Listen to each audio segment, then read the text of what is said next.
جو چیزیں time tested ہوتی ہیں جی وہ دنیا میں سب سے زیادہ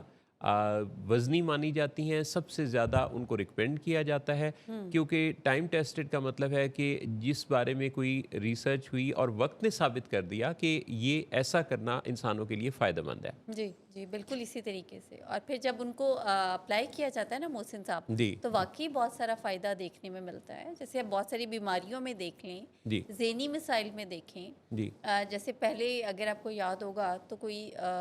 جو 19th سینچری تھی ہماری، اس کے اندر زیادہ دوائیوں پہ فوکس کیا جاتا تھا، اور ایگزیکٹلی۔ پھر ریسرچز آئیں کہ نہیں، سونے جاگنے کی جو روٹین ہے یہ بہت اہم رول پلے کرتی ہے ذہنی جسمانی صحت کے اندر۔ پھر اس پہ بات چیت شروع ہو گئی،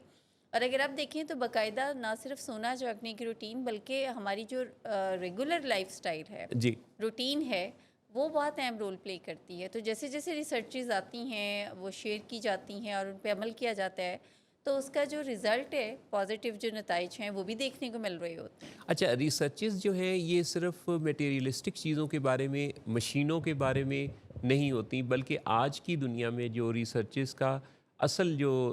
موضوع ہے وہ انسان ہے، یعنی انسان کیسا کرے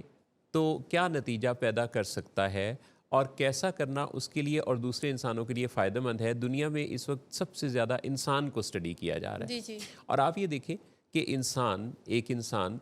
جس کے بارے میں کتنا لکھا گیا، سائیکالوجی کا موضوع وہی ہے، ہمارا دین ہمیں انسان ہی سمجھاتا ہے، جی ہمارا جتنا بھی دنیا میں فلسفہ ہے اس کا موضوع بھی انسان اور انسانوں کی سوچ ہے۔ جی اس کے باوجود انسان اللہ کی ایسی مخلوق ہے کہ جس کو سمجھنے پہ انسان لگے ہوئے ہیں کہ انسانوں کی سوچ کو اور زیادہ بہتر، اچھا کیسے بنایا جا سکتا ہے۔ اسی وجہ سے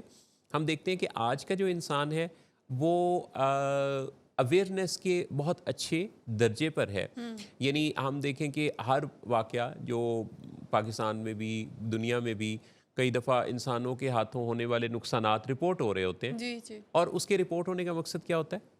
کہ اس میں سے دوسرے انسانوں کو بچنے کا کوئی راستہ ہاں، ملے، سیکھنے کا بھی موقع ملے۔ سیکھنے کا بھی موقع ملے۔ جیسے ہم نے دیکھا کہ جیسے پچھلی دفعہ ہم نے بات کی تھی کہ لوگ سیاحتی مقامات پر جاتے ہیں تو بعض اوقات بغیر تیاری کے چلے جی جاتے جی ہیں، جی بالکل تو بالکل۔ کتنا زیادہ اس ویک میں ہم نے دیکھا کہ اس پر سوشل میڈیا نے باتیں کی جی کہ ایسے کوئی تفریحی جو سفر ہیں اس پر یکدم سے نہیں، اچانک نہیں چل پڑنا،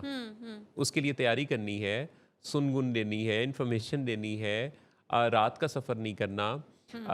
رستہ معلوم ہو تو خود گاڑی ڈرائیو کرنی ہے، رستہ بھٹک جانے کا امکان نہ اور ہو، جو وہاں پہ کوئی بھی الارمنگ سائنس ہیں یا جو انسٹرکشنز ہیں ان کو فالو کرنا ہے۔ اور اگر پہاڑی راستوں میں یا ایسی اونچی نیچی شاہراہ پر آپ ہیں تو بھی آپ کو پتہ ہونا چاہیے کہ آگے اونچائی اور نیچائی کیا ہے۔ وہ تو پرانے زمانے تھے کہ جب آپ کو پتہ نہیں ہوتا تھا کہ آگے پتہ نہیں کیا ہوگا، جی اب تو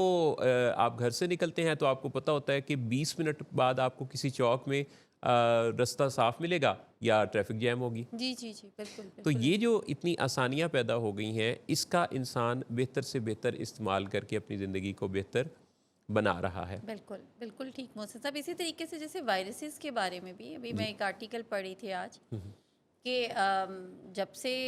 سائنس نے ترقی بھی کی ہے اور سوشل میڈیا یا الیکٹرانک میڈیا، اس سے پہلے پرنٹ میڈیا، تو لوگوں کو وقتاً فوقتاً بہت سارے وائرسز کے بارے میں بتایا جاتا تھا نا، جی جیسے اور وہ بہت سارے وائرسز ایسے تھے یا بیماریاں ایسی تھیں جو کنٹروورشل بھی ہوئیں، جی جس میں کہ کانگو وائرس کے بارے میں تھا، پولیو ابھی تک بہت زیادہ کنٹروورشل ہے، یعنی اس کی جو ویکسین اور باقی،